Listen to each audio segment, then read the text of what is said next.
Apologies for the delay.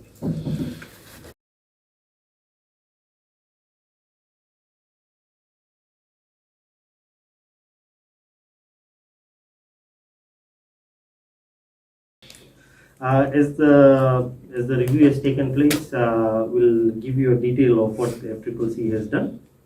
So first of all, I think it's also important to acknowledge that taxi fare or the taxi sector is an integral part of the transportation network in Fiji, and that taxi drivers provide a much needed service to consumers, especially in areas where other means of transport cannot be provided or serviced in a route. Unlike other transportation, taxi is operational 24 hours and has a symbiotic relationship with consumers, putting bread and butter on the tables of thousands of Fijians in Fiji.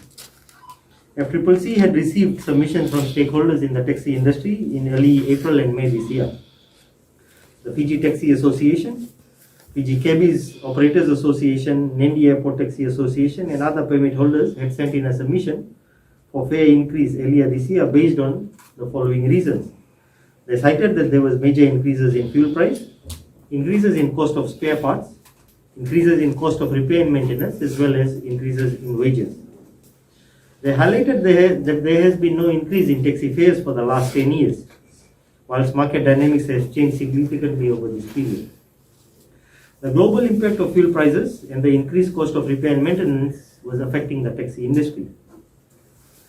The submission that the taxi industry made was to increase the current 10 cents per 100 meter drop charge from 15 cents, which is an increase of 50%, while the Cabbies Association had proposed that this charge be increased to 30 cents, which is an increase of 300%.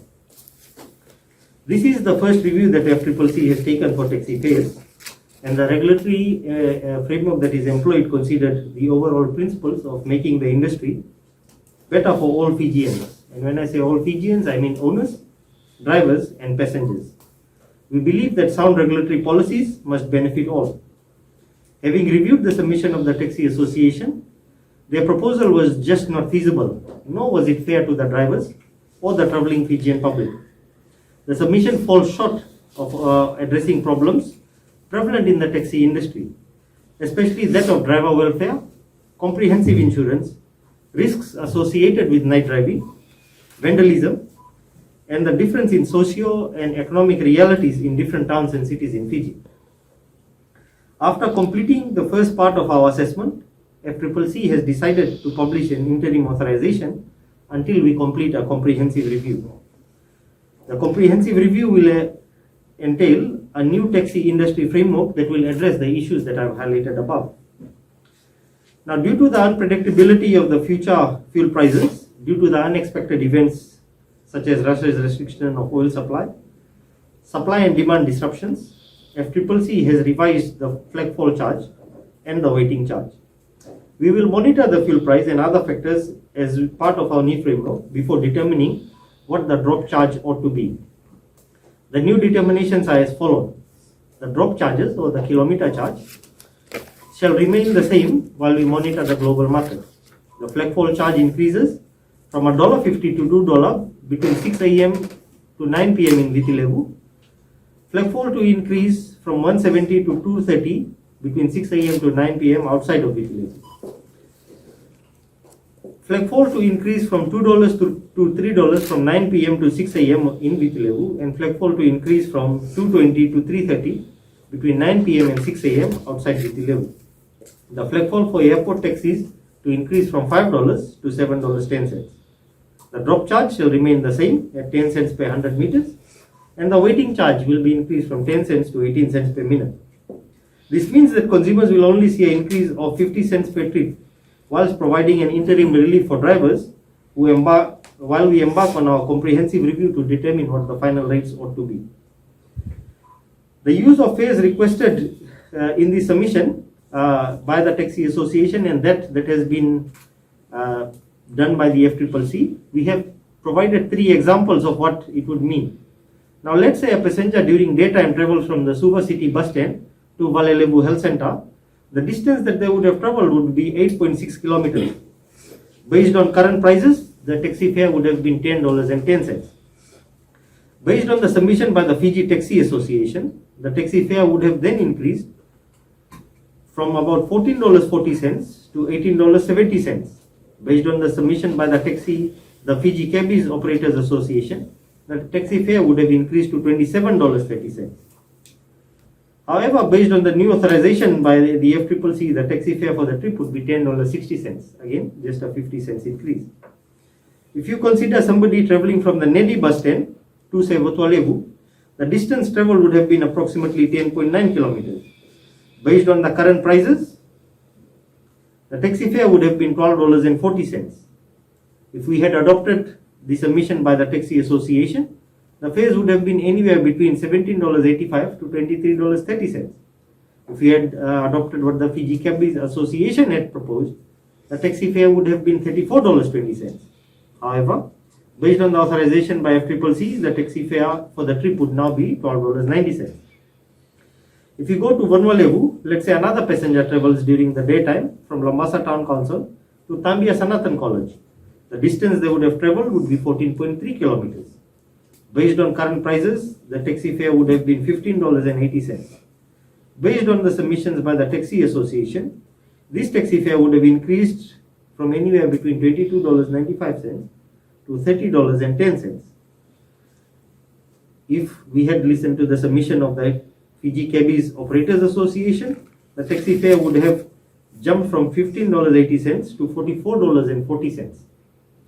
Based on the new authorization, however, the taxi fare for the trip will just be $16.30. FCCC is of the view that such large increases being proposed by the association is highly irresponsible, especially given the prevailing market conditions. In fact, on 1st of June 2020, when the unleaded motor spirit had drastically decreased to $1.66 per litre compared to the current $3.44 per litre, there were no requests from the taxi industry to reduce the fares. Why did they not? As such, to reflect the commercial realities of changed demand patterns over the last 10 years, we will develop a new industry framework which will address the issue of driver welfare, the risk associated with the industries, a fare review framework with such requirements, setting up a periodic review schedule, discussing how comprehensive insurance needs to be in place for the taxi industry, planning around taxi operations such as bookings, and the reduction of empty or dead trips. A preliminary assessment saw the conclusion that there is no single solution that exists for drivers who are in different geographical locations. For example, taxi operation in Rekireki cannot be compared to Suva. Similarly, even geographical areas that are closer to each other, such as Nendi and Lotoka, have extremely different modes of operation and consumer behavior. With this in mind, we are exploring the option of determining fares by district. FCCC will be establishing a new taxi fare regulatory framework, which will be part of our overarching taxi industry framework in the next 6 to 9 months. This will ensure that we get a well-structured and scientific-based fare charging exercise in the future. This will also be a means of providing guidance to the taxi industry. We will take into account different social, commercial, and economic realities in the different towns and reflect them in the fare structures accordingly. FCCC had initially considered that there was a need to change the tariff regime, but the current meter systems and calibration systems that are in place are unable to support such a quick change. In fact, we were told that the waiting time could be more than 3 months. As such, FCCC will also review the standardization of taxi meters. It is equally important that meters are transitioned into those that can provide accurate receipts for consumers in line with the requirements under Section 55A of the FCCC Act. FCCC will be commencing a market investigation into the input cost of spare parts, batteries, and other cost-related factors, as our preliminary survey shows that vendors have artificially increased prices of spare parts and other input costs.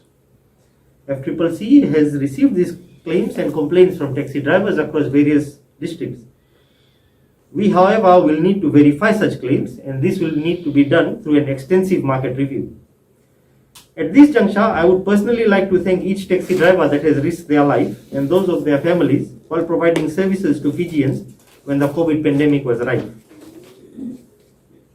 We often talk about everybody in the front line, but our taxi drivers are missed.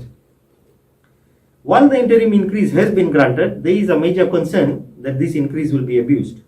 As such, FCCC has put in place measures to protect our taxi drivers who put themselves in the front line, providing an essential service to all Fijians. The final review will have a major focus on driver welfare, and FCCC will begin a series of nationwide consultations with taxi drivers independently of owners to identify issues affecting them. They have and deserve the recognition. As such, the interim authorization has safeguards built in it to ensure driver welfare. An immediate freeze will be placed on driver and owner income models effective 14th of July 2022. No owner leasing out any taxi permit or taxi for driving purposes in a lease term or on a commission basis can increase their income by way of an introduction of any charge whatsoever. All such owners' income must remain fixed. This simply means that as a result of this increase, owners can't demand drivers for more income. After all, we know it is the drivers who are paying for the added fuel costs. All drivers and owners are furthermore required to enter into a formal agreement and register this agreement with the FCCC. If guidance is needed by the owners on these agreements or drivers, please liaise with the FCCC. We will be more than glad to provide guidance on this. It must also be clear that this increase considers the change in the global fuel oil market as well as the inflationary impact on the taxi industry. As such, the interim rate will have to be realized by taxi drivers and not owners who sit and collect income. This cost pass-through will enable a temporary relief to the industry while the FCCC undertakes a thorough review of the taxi industry. We'd like to remind everyone that no new fares may be charged unless the taxi meter has been calibrated in accordance to the requirement under the Land Transport Act of 1998 to charge the correct fares provided in this authorization. FCCC also understands that doing the right thing isn't easy, and announcing price increases isn't always a very popular decision. But it is necessary to protect those that are vulnerable. If the fare is too high, people stop using taxis and the industry as a whole suffers. If the fare is too low, it is the drivers who suffer. This is why we are very much focused on driver welfare and ensuring that consumers are able to afford taxi services. We believe that Fijians are resilient and we will overcome any situation through unity. The global pandemic, the Russia-Ukraine war have upset the global economic balance.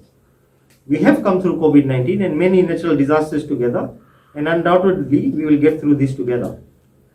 Taxi owners and drivers are also requested to refrain from any unscrupulous activities or practices that will disadvantage Fijian consumers. Furthermore, anyone that we find breaching the FCCC Act or the conditions of this authorization will be taken to task. Thank you, ladies and gentlemen. We'll take any questions relating to this now.